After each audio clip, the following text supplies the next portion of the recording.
1 second. I was ill prepared.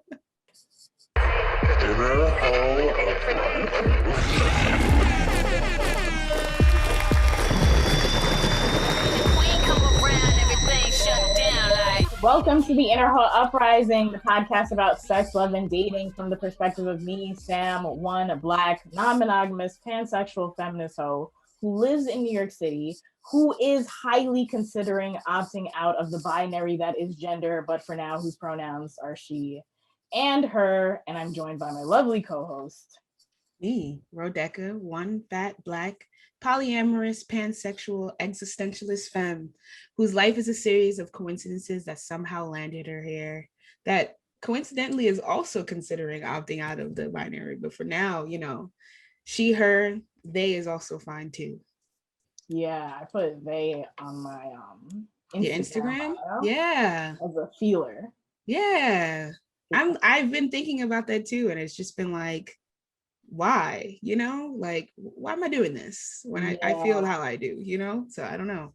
I get aggressively angry when things are binary, and I was like, oh, okay, maybe I should unpack that, but I don't go to therapy anymore.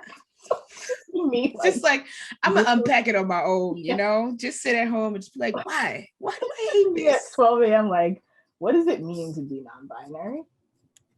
And it's tough because for me, I don't want to take up space, but at the same time, exactly. I'm like, that's been my struggle. But I'm like, I'm glad that you said that, because it's actually, what does it mean to be non-binary when you don't have gender dysphoria? That's actually what I do. Exactly.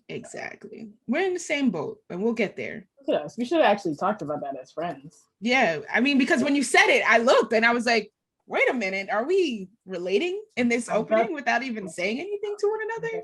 Remember that one summer where I was like, this is my pivot towards masculinity? Yes, and it was great. Stop, though. It doesn't have to. It's a train that it's the gift that keeps on giving, you know, like I am pivoting too. I understand.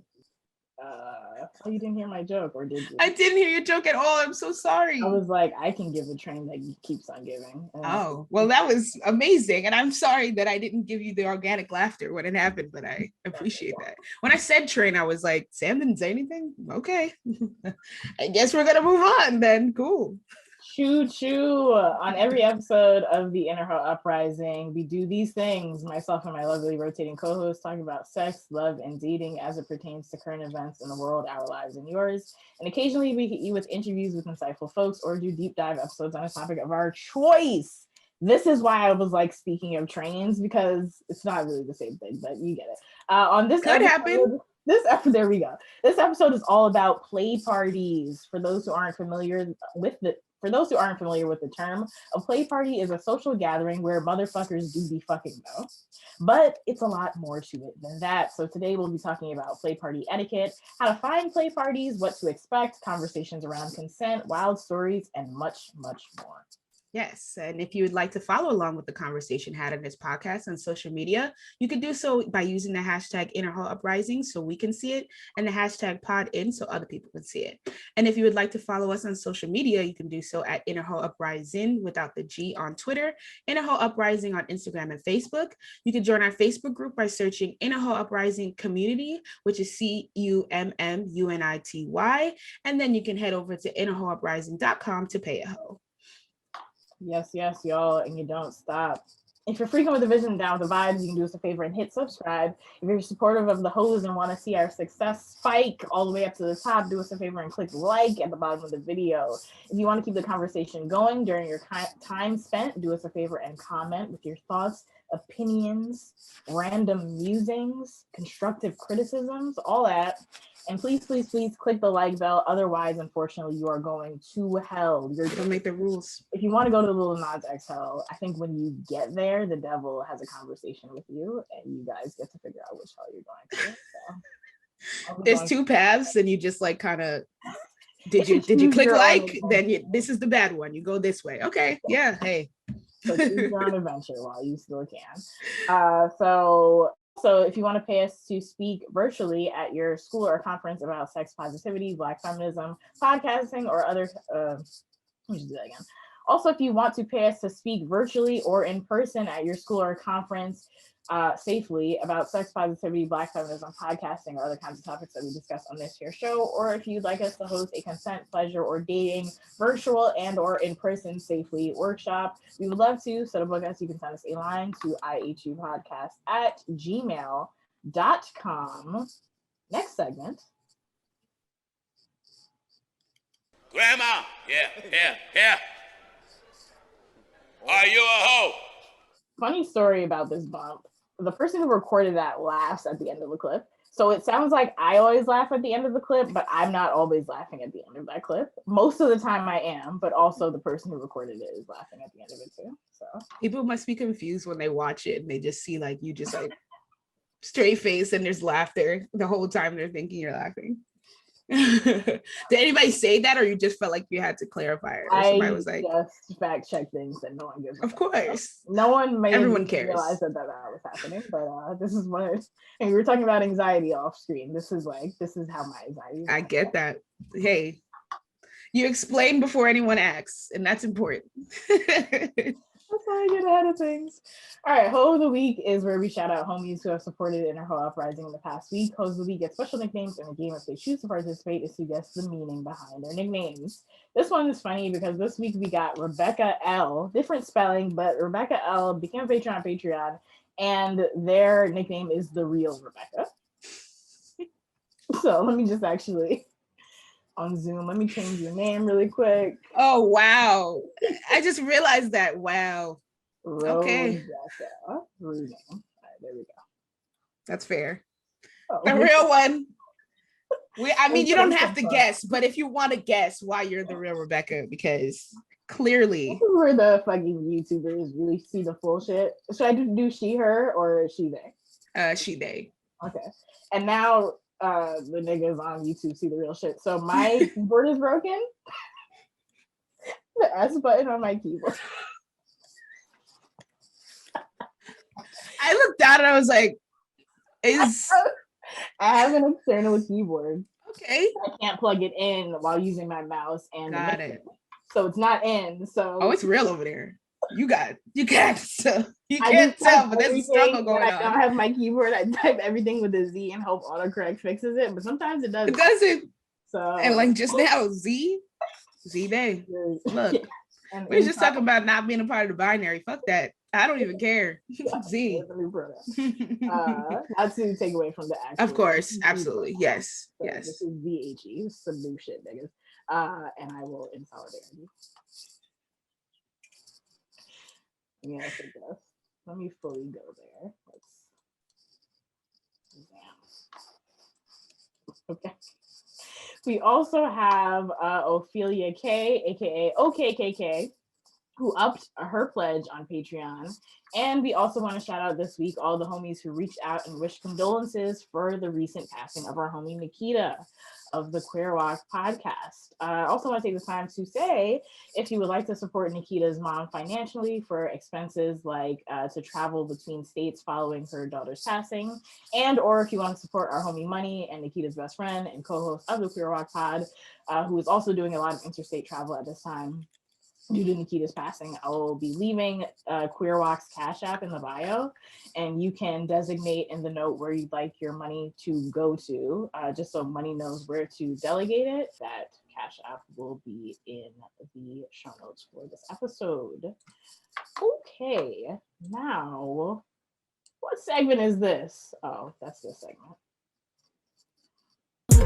I shine bright, and all my different colors, We shine bright, in all our different colors, If you're on YouTube, you see Rebecca drinking both chocolate milk and water. She's 5. I'm not even gonna fucking dispel the myth that it's chocolate milk. It is chocolate milk, y'all. That's what it is. I'm not an adult who drinks coffee. This is chocolate milk. To be fair, I do fucking love me some chocolate milk, but chocolate oat milk, and I will drink it like that. So yeah, oat milk is that shit. So I've never had chocolate oat milk. Listen, have you had chocolate almond milk? No. Like you're not an almond milk person? Like in a smoothie. Okay. No, almond milk is cool. Yeah. Oat milk is my favorite non-cow milk. Yeah. Oat milk.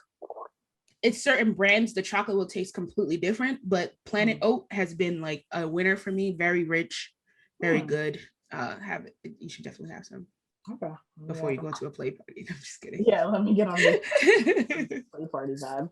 So this segment is Fuck It. It's our topic of the day, and it's where we do a deep dive into a topic in the realm of sex, love, and or dating. What are we talking about this week? We are talking about play parties this week. We're talking about play parties because before I went to one, it was very much like this elusive experience that I was like, I have no idea what this would be like. And I was very interested in this ever since the threesome episode that I did, I think that was my second episode of the show or the third one, where we talked about people who curated these parties or these threesomes or these sex parties.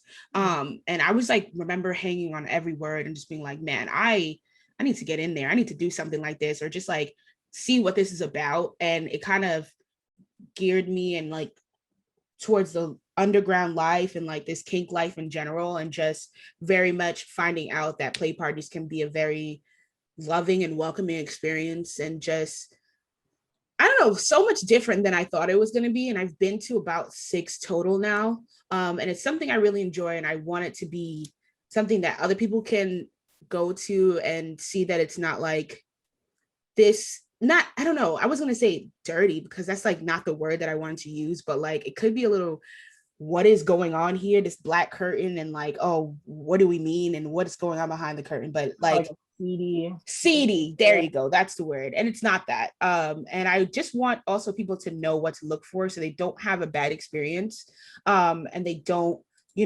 think that this is how they all are, and it could actually be something that's really great. So I'm saying play party and we threw the word around a little bit, but I think it's important to know what it is. So in BDSM culture, a play party is a social event in which attendees socialize with like-minded people and engage in BDSM activities. Sometimes it's not specifically BDSM based. It could just be people like kink or just people going to have sex specifically. It doesn't have to be any type of specific one thing. And generally there's an area for drinking and socializing, an area for changing into more appropriate attire, quote unquote, or like lingerie, fetish wear, an area for play or sexually arousing activities. Organizers often provide large pieces of BDSM equipment in which people can be bound or restrained. Party goers usually bring their own whips, canes, restraints. And in larger play parties, there's usually a dungeon monitors who enforce party rules, such as safe, sane, and consensual risk-aware consensual kink. It is not mandatory to play at a play party. I feel like I have to say that like 3 times. It's not mandatory at all to play there. You're also welcome to take a role of a voyeur. You're also welcome to just stay in that regular area where no one is playing, and just like you could just be chicken wings, man. Let me tell you, first of all, that just reminded me because I have been to one where there was chicken wings there. That's and I was there. I was with some pizza. I was eating some chicken wings, and I was just like, look, I came here to eat. So that's my idea of a good time. And I did have a good time. So it's definitely not something that's mandatory, and it is not acceptable to touch anyone or their equipment or their sex toys or anything or any part, or interrupt the scene in any way without permission, or just like because you feel like, oh, this is that type of party and we could just walk up and do whatever. It's not, it will never be that, and it should never be that. It's also a place like for first dates. If you're down for like some wild stuff and you're meeting in a common space, it's like a party, and maybe you guys have had that conversation and you just kind of like breaking the ice in that way. I've definitely met people for the first time at a play party, and like I consider that a first date because I'm like, look, we exchanged numbers, I got to know you here, and yeah, this is a good time. There's often do not invite lists as well for people who have been breaking the rules consistently. And we'll talk about that a little bit more with vetting, but like the community itself, people know each other, especially you tend to run into the same people. I've run into the same person like 3 times. And I was like, at this point, I've seen you 3 times. So we're friends now, exactly. So like, you know, the people to look out for, and it's a community that looks out for each other, and very much not in the business of making making anybody feel uncomfortable. And something to look out for when you're first like interested in going to one, or something like you're finally on the page, you're finally looking at, and you're like, man, I want to go to one. You can look out for words that interest you. Like any party, like if you were like, oh, this is a party that's a white party, right? Like you are wearing all white.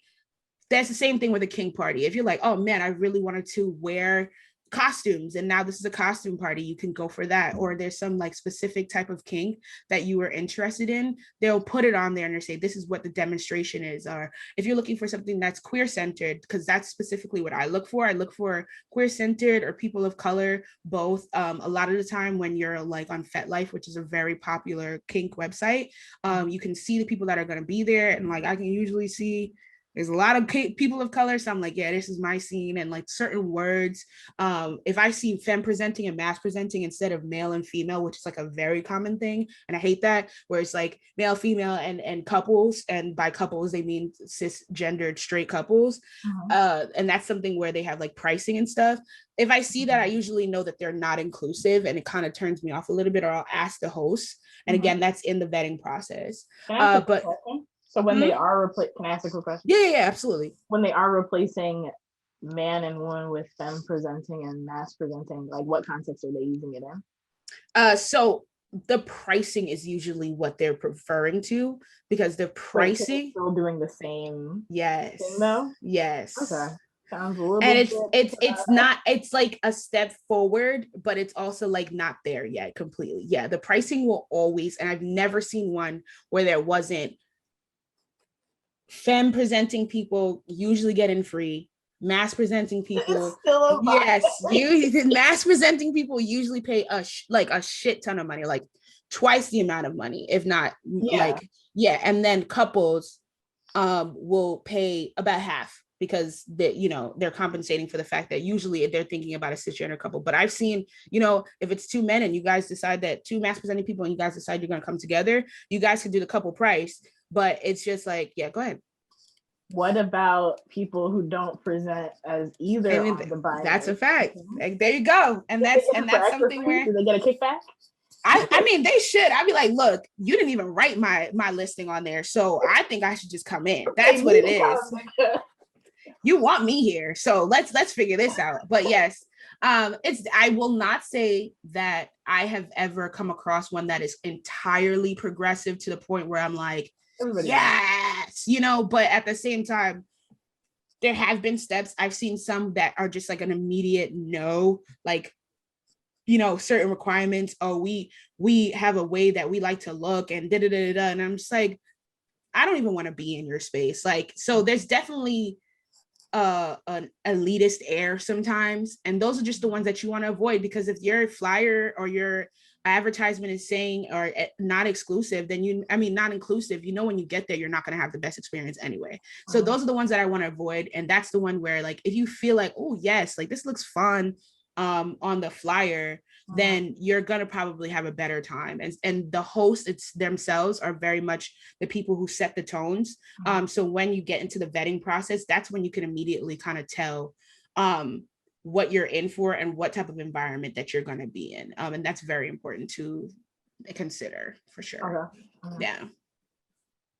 And up next, we will be talking about the layout. But first, I think Sam has something to say about eating. Well, yeah, I think personally, after a long day of fucking, perhaps at a play party, perhaps, whatever the environment is, I feel hungry. So let's take a moment to talk about one of the most important aspects of the human experience, above sex even. Whoa. But on the ledge to say above sex, eating. Oh, okay. Yeah. If you don't eat, you can die. So if you don't, true. You kind of Gucci. Yes, so let's talk about eating in the process of preparing meals. Let's talk about Green Chef. Green Chef is the first USDA certified organic meal kit company. With Green Chef, you can enjoy clean ingredients you can trust, seasonally sourced for peak freshness. Ingredients come pre-measured, perfectly proportioned, and mostly prepped, so you can spend less time stressing and more time enjoying delicious home-cooked meals. And then also, what's annoying? When you have that random-ass bottle of sauce in the back of your fridge that you ain't never using again, you don't get that. Because it's just like, I want to make that, and that's it, and it's done. So I personally really dig Green Chef. The last time I ordered Green Chef, I got a plant-powered kit and whipped up some amazing meals with it. Chef curry with the pot boy. I made southern barbecue beans, green pea falafel with tahini, and peanut udon noodle bowls. All very delicious, very simple recipes to follow. Plus, the quick preparation and pre-proportioned ingredients make it perfect for folks who already have a lot on their plate. Yes, I made this joke before. Yes, I will make it again. There you go. What is your favorite part about Green Chef, Rebecca? My favorite part, and it's funny because I'm going to say something that a lot of people will be like, what? But I've never had capers before. I know that seems like. That's a Green Chef type of thing. Like, I would have never made falafel, son. I would have never, I love falafel. I go to the food truck for it. Yeah. I would have made it. It's things that you don't grab. It's things that like you might go to a restaurant and you see it there and you're like, damn. Yeah. But to be in your home and to pull it out and be like, yeah, I just, threw some capers, some white vinegar, a little chefed it up. I feel like I'm definitely presenting a plate that I would be proud of and that I wouldn't necessarily have created on my own. And it's inviting me to do and try different things. So that's what I really like about it, for sure. Yeah, it's an experience. It's not just eating, it is really an experience. So in the past, you might have heard us singing the praises of a similar meal kit called HelloFresh. Plot twist, Green Chef is now owned by HelloFresh. And with a wider array of meal plans to choose from, there is something for everyone. So if you're digging the Green Chef vibes and want to give it a try, and man, have we got a deal for you. You can go to greenchef.com/90IHU and use the code 90IHU to get $90 off, including free shipping.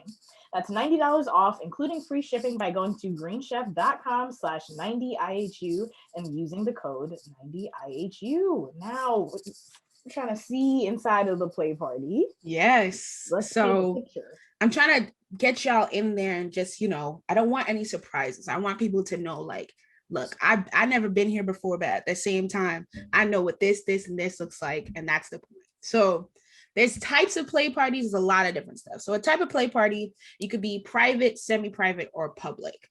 I have been to all three types. A public play party is open to everyone. It's usually held at a nightclub or a public venue. There may be a dress code, but pretty much anyone who buys a ticket can walk in the door.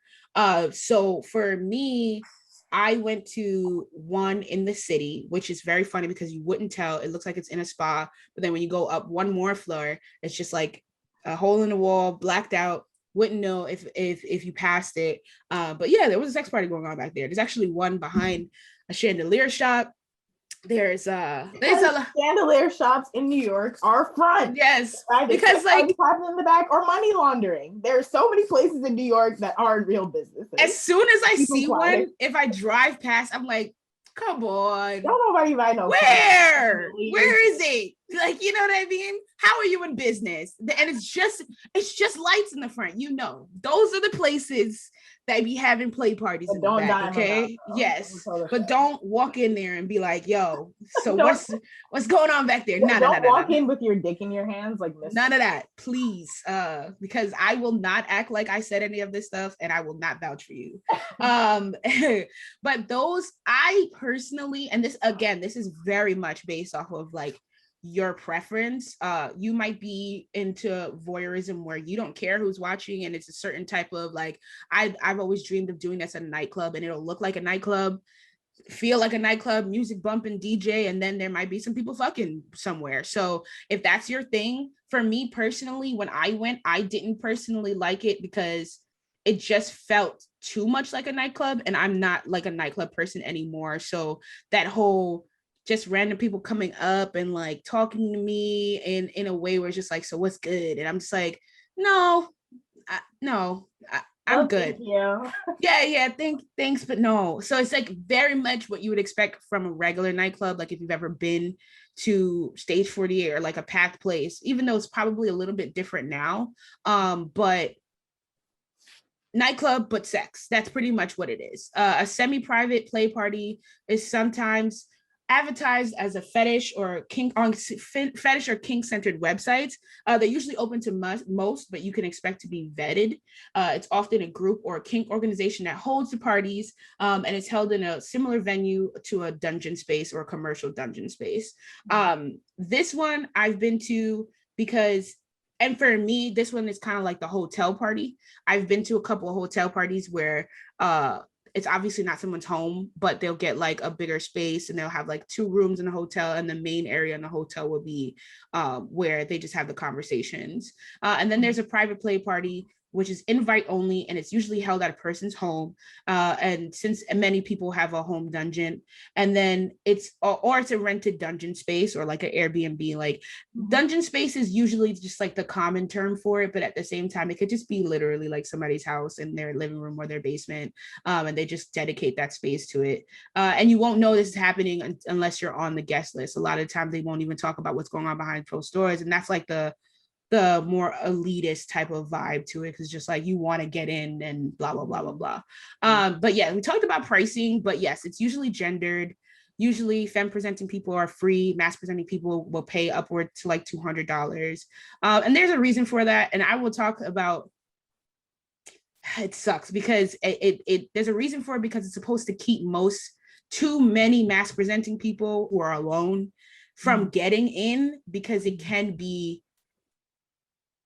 troublesome. And I guess I have a personal experience about this, so I'll talk about that later. And then there's couples pricing. I asked what they define as a couple, because I'm like, look, you're not going to tell me that me and my partner are not a couple, so figure out what you're going to do, but I'm going to pay that price. And a lot of they say that you aren't a couple because you're open, or like, what if we're a throuple, like we're all 3 of us are together, and I kind of have like 2 throuple things going on right now. So if the 3 of us were together, what are you considering that? So definitely your couple could look different than somebody else, or your throuple or your tribe or whatever that is. It could look different. So that's the opportunity to ask about what they mean. And I just want to know if they're inclusive. Like if I come with another femme presenting person, are you considering us a couple? Granted, I wouldn't want to do that because we'd most likely be both getting free, but I still want to know. Yeah, like taxes, pay your yeah, exactly. So I think I talked about vetting a couple of times, but vetting is an opportunity before a play party where you could either have an email thread. A lot of people use Kik. I hate Kik, but people use it.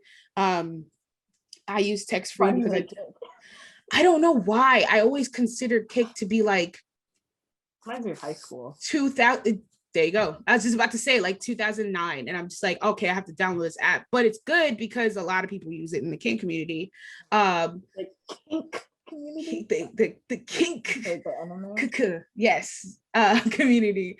And or you'll be in a private message on Fet Life or any of those type of things where you're kind of going back and forth and you're having a conversation and they're getting to know you and you're getting to know them.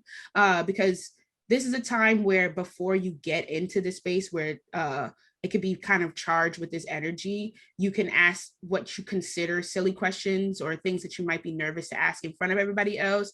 Like, hey, do you have bathrooms? Do you encourage or discourage me taking a shower? Like there, you could take a shower there. There's different things. Or like, what is the ratio of people? I don't know, whatever question that you want to ask, this is the time to do it, because they're certainly going to ask you questions.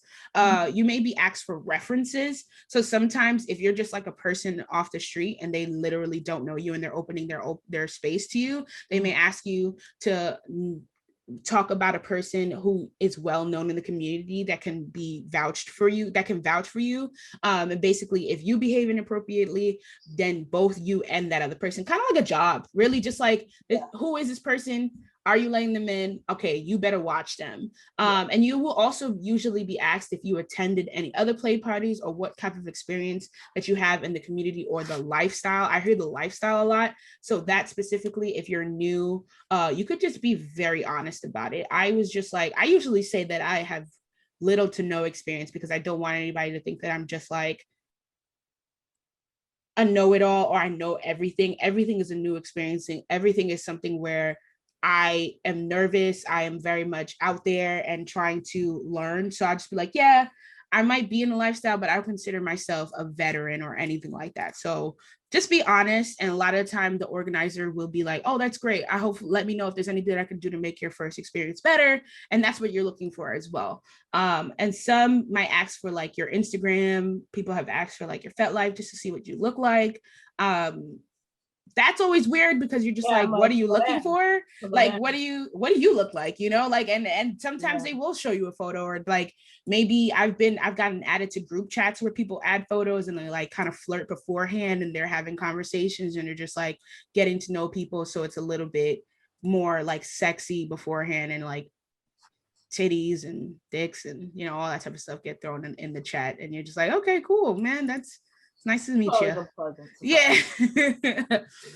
So the layout when you enter a space is usually, depending on whether it's a public space or a private space, can look a lot of different ways, but there's usually a general area where no one is playing and a play area. Play area usually has like doors closed, just so that it's not, you might hear somebody fucking, but you're not like necessarily watching it, so that there's separation of space. And usually there's a sequence of events. There's the mingling when you first walk in, and then they have a doors closed because they don't want people to be like coming in while everyone is already meeting each other and has already kind of settled in. You don't want people to just walk in while you're fucking somebody and it's just like, oh, okay, like I have no idea who you are and this is weird. So then that's usually when we have the introduction. So people will sit around and talk about how long they've been in the lifestyle, what they do. Oh, I didn't even talk about the fact that like, oh, we'll talk about that later. Like a vetting process can go for you and the person who's hosting it, but also there's the process of talking to who you're coming with.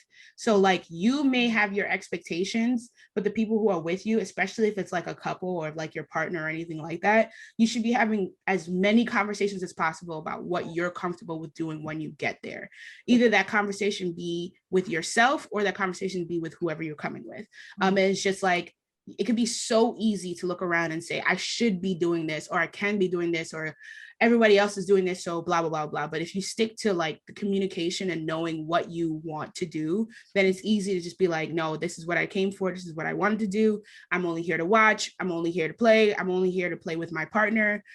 There's hard swaps, which are if you're in a couple, a hard swap means that you are down to fully swap and have you and your partner be with another couple.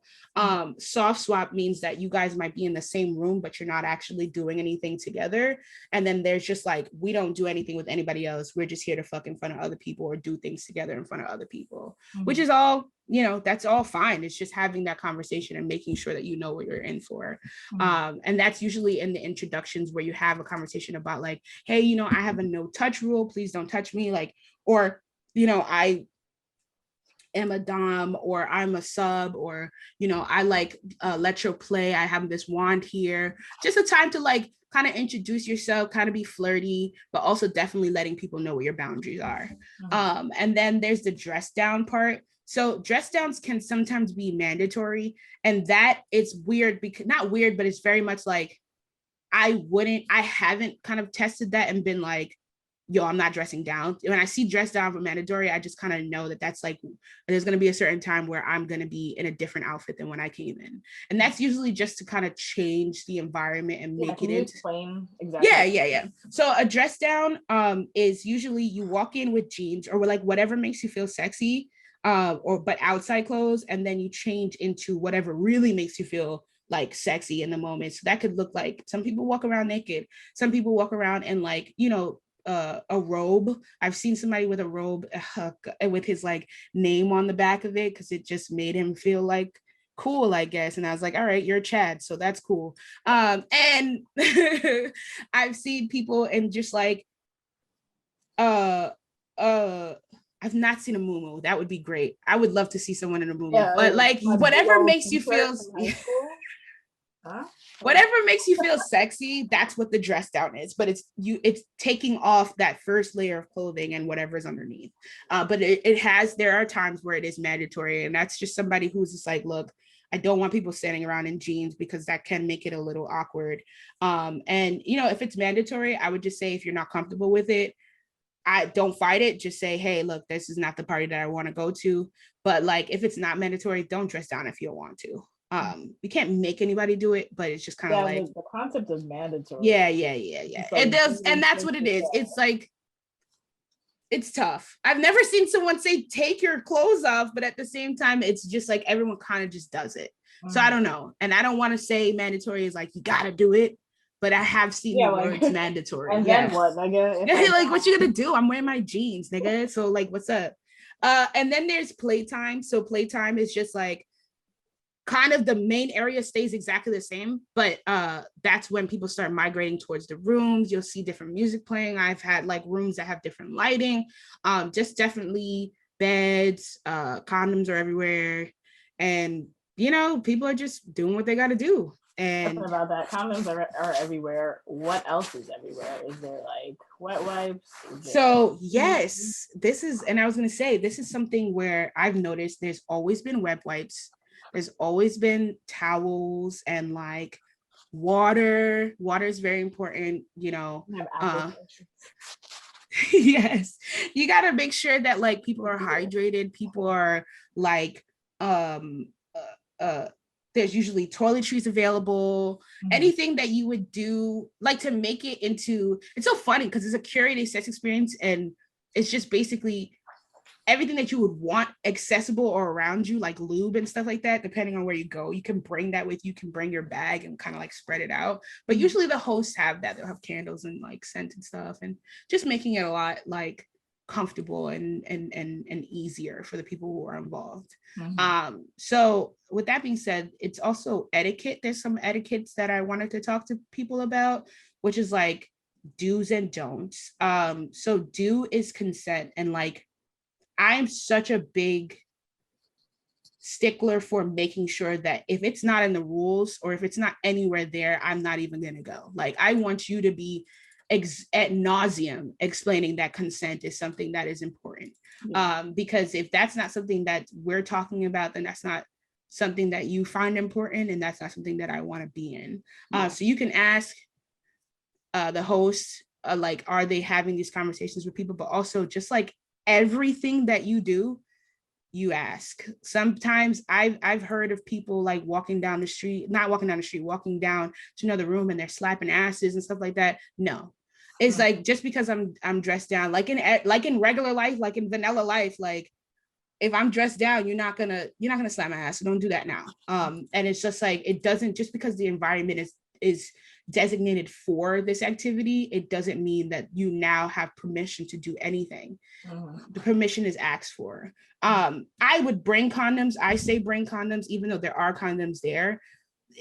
Why wouldn't you bring? Exactly. Personal preferences. And also just like, what if there's no condom? What if everybody grabbed the condoms? Then you're like, oh yeah, I thought y'all was providing it. No, you know, you could bring toys, bring your gear, bring restraints, bring whatever you want to get into. I've been to some where there is like a gear ready to grab and ready to go. I would just like clean it down and then use it. You could bring towels, they provide it, but like definitely bring stuff to shower with. It's common for hosts, or even like the clubs have had showers or locker rooms where you provide a space where you can refresh between encounters. And it's pretty customary and considerate when exchanging partners or moving on to a new partner to take a shower and just kind of clean up and make sure that you're all fresh for the next person. Don't get drunk or high to compensate nerves. That's something that you can easily fall into, because a lot of the time it's like a BYOB or it's 420 friendly and you're like, everyone's getting lit, I'm gonna get lit. But get lit in a safe environment, but don't get super lit because you're like, not get lit in a safe environment, because it should be a safe environment, and you should get lit if you want to get lit, because I like to get lit before I fuck. It's just a great time for me, but it's because that's what I want to do, and not because I'm nervous and I feel like I have to do this. Never feel like you have to do anything, especially again with sex. Don't feel like because everyone's doing it, I have this pressure. The host should be saying it. The people on the party should be saying it. There's no pressure, and I've never felt pressured to do anything. So that's a good part. Dress down if you want to. So that was like kind of the counterpart to mandatory. dress down if you want to. Fuck that. If you see mandatory, dress down or not dress down. Go ahead. I have a question about the getting lit. So if someone does get too lit, Yep. what is the typical protocol of the people who are throwing the party? Typically, if someone gets too lit, it's very much on the person, and they may get put on a do not come back list, because it means that they're like they're not controlling their liquor, and they're not doing like it's not a part of the etiquette to be so fucked up that like you can't. You're like throwing up. Yeah. But like, we're not gonna, in the moment, it would be like the same. You're not gonna kick somebody out. Yeah, you're not gonna kick somebody out, but it's just like, hey, you know, like maybe this is not the environment for you. Like is this something that you want to do, etc., and have that conversation afterwards. But in the moment, absolutely taking care of the person, separating them from like the whole space, and definitely not leaving them there. Right. None of that. I've never even seen someone get that drunk, but usually in the rules I see like, there's alcohol here, this BYOB, but this does not mean get drunk. This does not mean get drunk. And like, they're very explicit about that. Or it doesn't get too high where you're like, you're not in control of yourself. And then also a thing is, don't out kinky people that you might know from the vanilla life, and vice versa. Like if you're at a party and you see somebody that you work with, it's usually like, ayo, Jim. You don't do that. You just like, you might act like you've never even seen them before, but like definitely not switching them around if you've seen them. I've actually been to a party and I was with Chris, and he recognized one of his friends, and they were like, yo, and they're like, I was like, oh shit. Yeah. And it was just like, okay, cool. But it wasn't anything like, if he hadn't said anything, yo, hey, yo, that's my friend. Yeah. And it's one of those things where you might run into somebody and find out that Shirley from the office is down for some kink, and that's just like, you just don't. Yeah. And then lastly, like, don't use cameras without express permissions. Usually cameras are a big no in general. But yeah, definitely not pulling out your camera to say anything or like to videotape or do anything unless that's like something that was talked about. Yes, please don't put it on Snapchat. Don't put it on your close friends. Yes. Close friends be popping though, but yeah. I don't watch anyone's close friends. You don't watch? You said what? I don't watch anyone's close friends. No, I just put everything on my Finsta now. I used to be like, I wanted to put it all on the other one, but I just put it on my Finsta, and I just like don't have a close friends anymore. I just don't want a situation where it's like, as someone like, why did you put me here? Yeah, that's true. Like, why did you think I wanted to see your bowl? Well, Sam, I mean, if you were in my close friends, you wouldn't question it. You'd be like, yeah, I should be here. Oh, okay, but it was like somebody else. Yeah. I've had like strangers put me in their close friends, like, and I'm like, I don't know you. I don't know you like that. And then I'm here, and it's like, I'm not watching because I saw the green circle. I'm watching because I forgot to close out of Instagram. Look, shit. I'm watching because I said green boop. What's going on? Why am I in here? Show me. Yeah, what you want to? What is it? What you don't want to show nobody else? And sometimes it's just like a fucking meme. And yep. Like, you scared your mom to see that meme? Yeah. Okay, well, up next, we're going to hear all about Rebecca's play party experiences. But first, is the conversation in this episode so far resonating with you? Is it helping you learn some new shit, helping you unlearn some old shit, allowing you to have a good ass time, or allowing you to vicariously have a good ass time? Like, oh, I don't like play parties, but I think it's fun. Let's take a listen. Okay, everyone is resoundingly saying that it is, and we love to hear that. We would also love for you to support the continuation of conversations like these. If you're listening to us on a podcast app, take a moment to subscribe to us, or drop us 5 stars and leave a rating for the homies.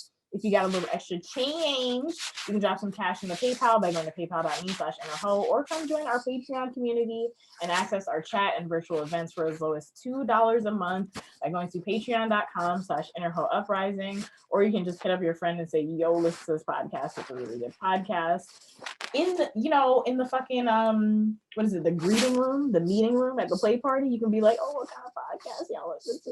I really like Innerho Uprising. Did an episode of play parties recently. That's a perfect. Honestly, you'd be home of the year for that.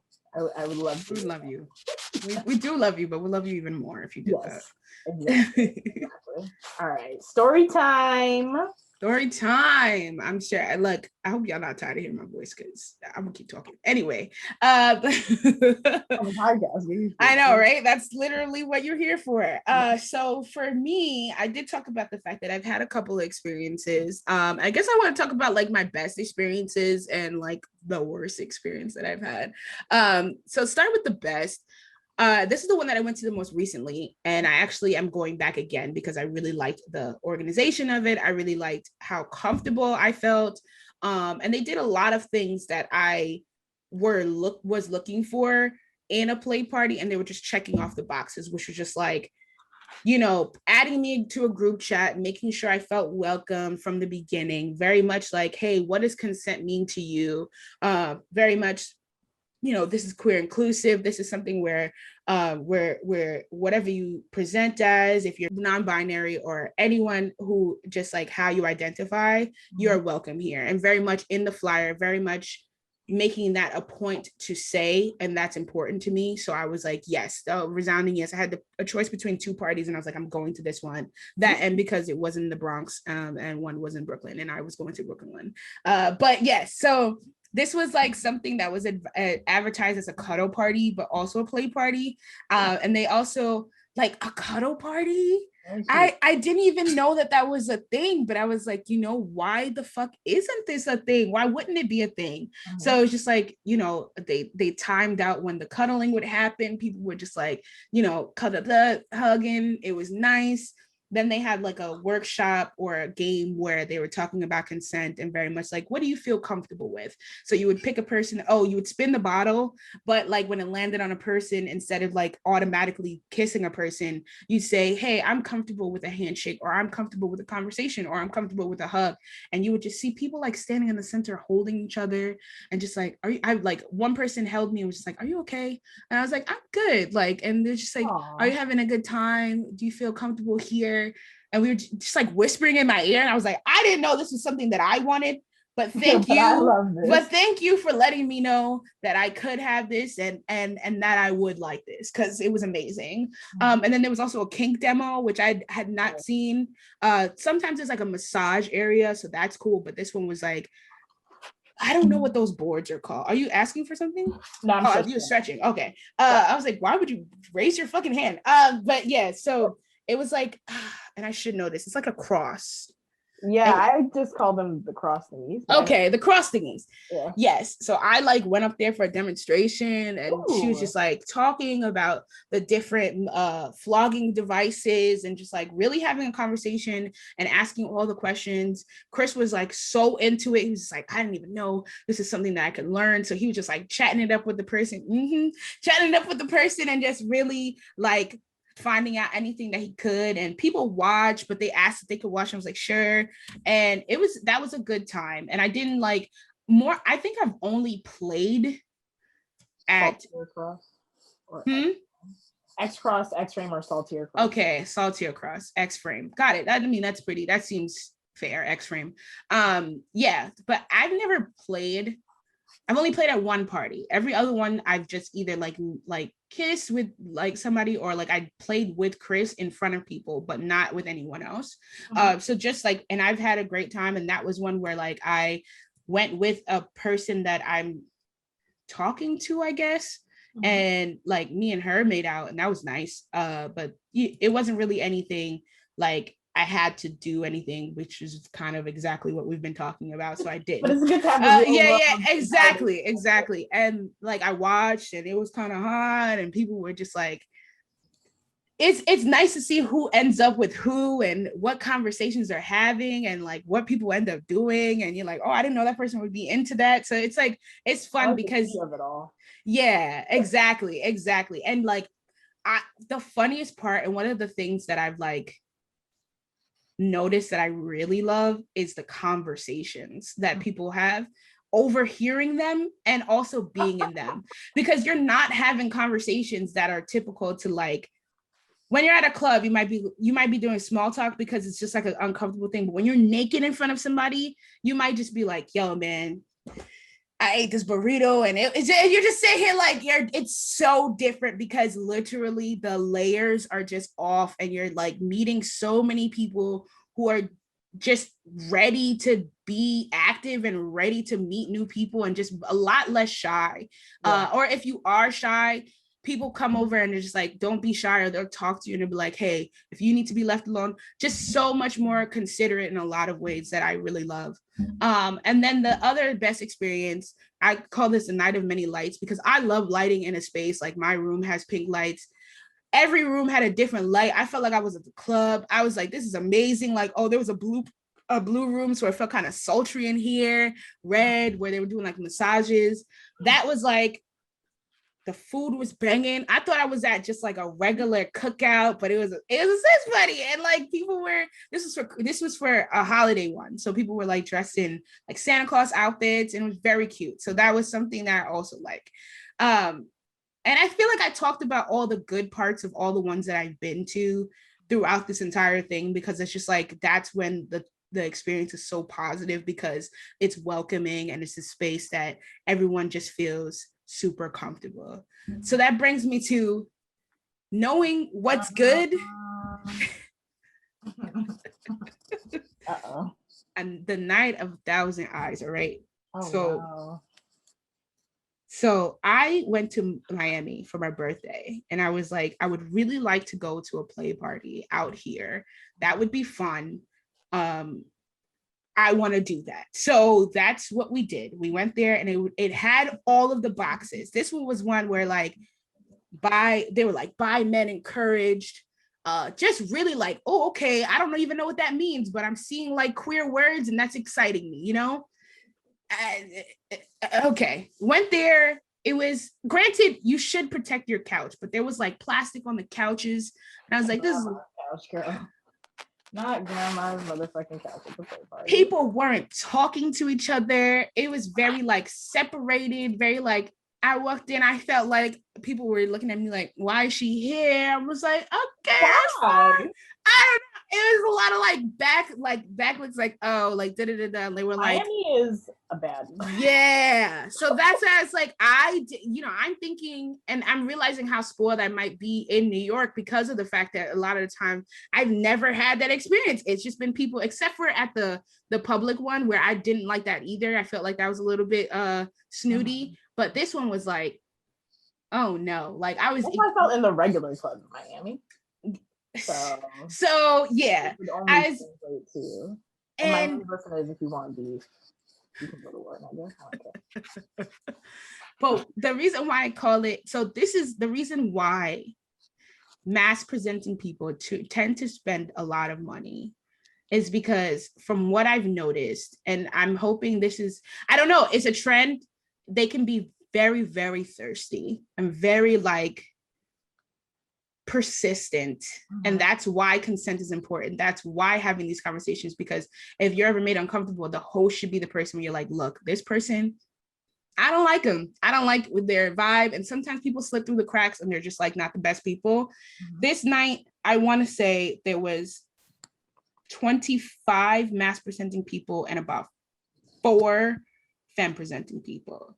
And it was 2 floors. And when I walked up the stairs, it was dark, and literally all I saw was like bats in a fucking dungeon. I walked up the stairs, and so many fucking eyes turned my way like fresh meat. And I just like walked through, and I was like, oh my God, I am uncomfortable. And we met this couple, this awesome couple, like so awesome. Girl walked in, her fro was fresh. I was like, this is the girl that I want to like be around for the night. We're smoked outside. I was like, yes, we're about to go upstairs, do like a little whatever, soft swap, just be in the same area. Literally started 20 people like a circle jerk around us, literally. And the couple left. The couple was like, but that's not what you and that's not what was, and it also wasn't a question. People didn't ask. Like some people just like went in, and I was like, no, and it was very uncomfortable. The other couple left.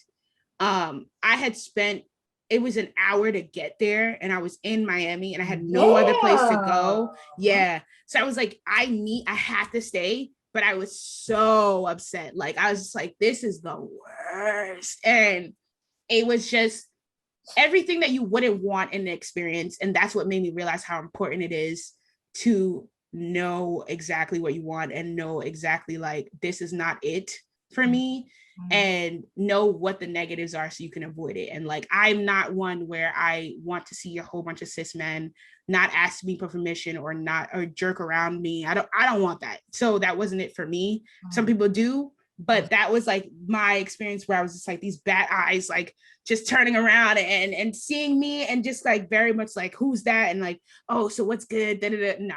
So it could be good, it could be bad, but that experience made me realize that my personal like dream play party wouldn't look like that. My dream play party, because we can talk about that one. Yeah. Opulence and excellence, okay? And what that means is nothing to do with, it's just to do with, I would want like people in like extravagant robes or like anything that would make people feel like they're rich and they're just in there like, yes, there's velvet on the walls. I've always imagined like bowls of drugs just because like, you know, pick your pleasure. Nope. And I've had somebody do that. And that was one of the best part with the introductions. That was one of the nights of the Night of Lights. The person offered grapes and like fruit to people. And I was like, it's all sitting there just eating fruits. And he was like, yeah, your electrolytes and you need to, yeah. So again, I'd have grapes, I have fruits, overflowing wine aplenty, just something like, I always imagine, I think it's Bacchus or the Lord of Wine and just, and yes, just we having a waterfall somehow, fondue, I don't know, just everything to make you feel like everything you touch is just supposed to be silky and soft and nice and just a beautiful time. And that's always how I imagine candles, good smelling scents. I just want everybody to feel luxurious and feel like they are worth the $1 million that they are, and you know, just being very much worshipped and loved and just having this environment that's safe and sexy. And you guys are all invited if you ever want to come. And I'm thinking about doing that for realsies. Not all invited. I have to vet you first, but you know, I assume if you're listening to this podcast, you're good people. So we'll see if Rebecca's play party. Yes, I was just about to say, actually, we'll see, because the mansion has to be big enough for all of us, but we'll see. But yeah, and if you were interested in maybe going to a play party, I was gonna say a fet party, a play party, you could go on Fet Life. I mentioned that a couple of times. It's a kink website. That is the best resource that I found, because they have event calendars. And then you could just go on there, and usually for the day, and you put in your zip code, anything within 50 miles, and you can pretty much see what's going on in your area. And then there's also SLS, which is the swinger lifestyle website. I'm not personally advocating for them being like these great websites that are all conducive to fantastic play parties. I'm just saying that's where I found them. Yeah, exactly. But yeah, that's play parties, y'all. That's a guide to it. And if y'all have any questions, I'm an open book. Like, I would love to talk about it, and I want to make sure everyone has a great time and never goes to something where there's a whole bunch of people staring at you if you don't want them to be, or something like that. And like, share your stories too, because I want to hear them. I want to hear, oh man, I had this horrible experience or this great experience. And yeah, I want everybody to get down on some kinky shit, and I want everybody to be out here if they can be. So yeah. Couple of things. If you are a Miami hoe who is in the lifestyle, please redeem yourself. I would like to hear your specific stories, because I don't know. Yeah, man. Because y'all different. And like, come on. You know, I'm here for the same reason you are. Why are you? At the end of the day, we're just human. We're just people. Amongst other humans. Come on. Shit, what was I gonna say? When you said Fet party, I was like, oh, that's a concept. Like, imagine a Caribbean play party, even if it's like some sort of like Juve situation beforehand. I've seen one where it was rep your flag. I did not go, but it was like Caribbean night, rep your flag in Queens. There's one called Caligula. That's a very popular one. Yeah. And I was like, that probably would be lit as all hell. Like, I'm sitting here dancing. You know, maybe a little this, we might slip it in there. I don't know. But... know what I mean? Yeah. But that would be fun. Yeah, like a fet. Yeah, that'd be yeah. FET. I Is think that your dream play party now? Is it your fet? What would you do? What would it look like for you? I think Would you even go to one? I just realized that. Okay, cool. I would go to a play party. I think that that's definitely up there. Mine would probably be like some sort of cosplay and or Halloween type thing. Wow. Yes. That would be super fun. I haven't ideated outside of that, but thematic wise, I think that would be very fun. I like that. I haven't seen that, but then again, I don't think I've ever looked around Halloween, but that sounds really fun. Mm-hmm. Yeah. Has to exist. Of course. Costumes and like sex. It's like right there, you know? Like I feel like you would be silly. Yeah. I have 2 questions before we wrap up. Yeah. Did you ever feel, this reminds me of something that I saw on Instagram. And it reminds me of you talking about people asking for pictures beforehand. Did you ever feel like people were, I guess, bringing in, whether it be like racist, queerphobic, fatphobic kinds of ideas when it comes to desirability in a play party? And did that like affect people at the play party? I think. Or are there things that the vetters do? Because like, instead of like looking at my picture and being like, oh, you good enough to be here? Shouldn't you be like vetting other people to see if they're not like phobic in any sorts of ways? Yes. So that I think I've never been to one where I felt, other than the Miami shit, where I kind of like with my own questioning of myself, I was like, is it because I'm fat? Is it because it wasn't because I was Black, because I tend to like I've never been to one that wasn't POC dominated. Like it's very much, that's a big deal for me. So I think I've seen in the verbiage things that I wasn't really necessarily comfortable with, or just like, I don't know, there's like a certain vibe, but I've never seen explicit, and which is what I've seen on like Grindr and shit, where it's like no fatties or whatever. I've never seen that, which I'm very appreciative of. A lot of the time, because BBWs specifically are a very sought after thing in the fet community and then in the kink community, I think more often than not, it's more pro, please come if you are BBW. But I've never seen anything explicitly other than like gendered pricing, transphobic, or like, because I feel like it would get taken down. It wouldn't be something that anybody would accept. Do I think it happens? Yes. Do I think that, you know, these exclusive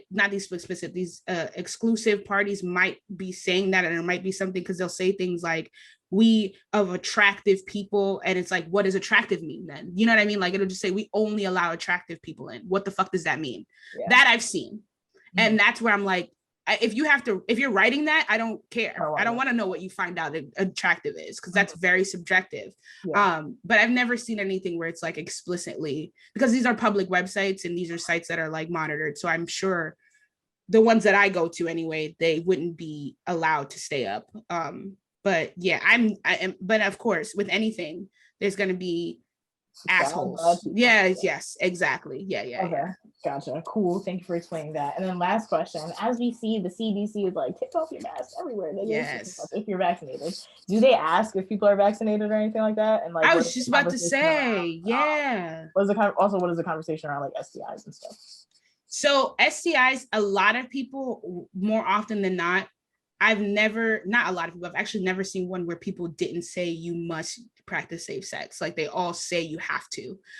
Granted, no one's like explicitly enforcing that, because how could you? But it is something that they're very much, what, you got one on? They're very much practice safe sex. Condoms will be invited. Make sure you bring them. Blah blah blah. They'll definitely have that conversation. But I think people are adults, so they're not like trying to. I haven't seen one where they're educating people on anything, and they just assume people will carry themselves a certain way, or like try and guard themselves for certain things if that's what they. Not if that's what they do, like you should. But also for masks, I've seen people in masks. I've seen every single one has been a temperature check at the door, asking questions. And masks can be sexy. You know, I think add that to the shit. You don't even have to see my face. We fucking, you know, like that's something where for sure COVID has changed the landscape of what it looks like, and people are taking precautions. I was asked if I was vaccinated. I have asked people if they're vaccinated. Usually at the door, it's that conversation where it's just like, you know, are you accepting this risk? And very much just making sure that we all remember that COVID is a thing. And I hope, and I'm hoping soon that I could just start going to ones where only vaccinated people are there. I have taken risks before, and I'm not inviting anyone to do that, because last week I didn't go and say like, is everyone there vaccinated? I just knew I was, and I knew that I was around a lot of people who were, and I stayed with my core group. But yeah, for sure, it's something that they could be a little bit more strict about. And with more time, I think with everybody being more vaccinated, you could be a little bit more exclusive and being like, look, if you're not vaccinated, don't come.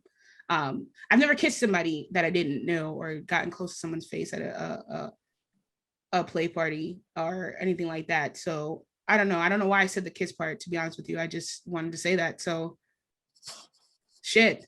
Yeah, I guess that's like not you though. Never again. Speaking of consent, nigga. Speaking of no, don't come list. One of the worst experiences of my life, and I wish I could live it down. Oh my God. I said never forget that. Well, that was a really fun episode. Thank you so much for teaching us all about play parties. Yeah, and I can't wait till your 30th birthday. Yes. Soon it will be there, and we'll be having a good time, and you know, we'll avoid each other, but you'll be there. Ain't going that room. No, Rebecca's in there, so I'm good. Thanks. If this episode made you laugh, helped you learn something, made you feel good, made you question yourself in a good way, or positively moved you in any sense, please leave us a rating and review on Apple Podcasts or Stitcher. It is the 800 to August campaign. We are like 750, something like that. We want to get to 800 reviews by August, and let everyone you know that you love these hoes. We appreciate every single last one of you. And if you would like to follow us on social media, you can do so at Interho Uprising without the G on Twitter, Interho Uprising on Instagram and Facebook. You can join our Facebook group by searching Interho Uprising, CUMMUNITY, and you can head over to interhouprising.com to pay a hoe. And remember, you can go to greenchef.com/90IHUs and use the code 90IHU to get $90 off, including free shipping. 90 IHU. Where can we follow you? You can follow me, Rodeka, at The Darkest Timeline for my regular Instagram, but you really want my Finsta, which is Fat Black Snack, where I'm just shooting the shit, maybe putting some racy photos up. I don't know. I'm trying to get sexy this year, man. I got my hair cut off. I'm feeling hot. I'm feeling good. Trying to get sexy. You are sexy. Oh, thank you. Thank you so much. I appreciate that. Is that all your social medias? Oh man, Twitter. Yeah. I mean, Twitter is existing crisis. I just feel like I'm never on it, but if you like at me, then I will see it. And yes. That is true. Yes. Please respond. My social medias are Sandwood on Instagram and Twitter. Everybody have a lovely motherfucking week, because you motherfucking deserve to. Bye.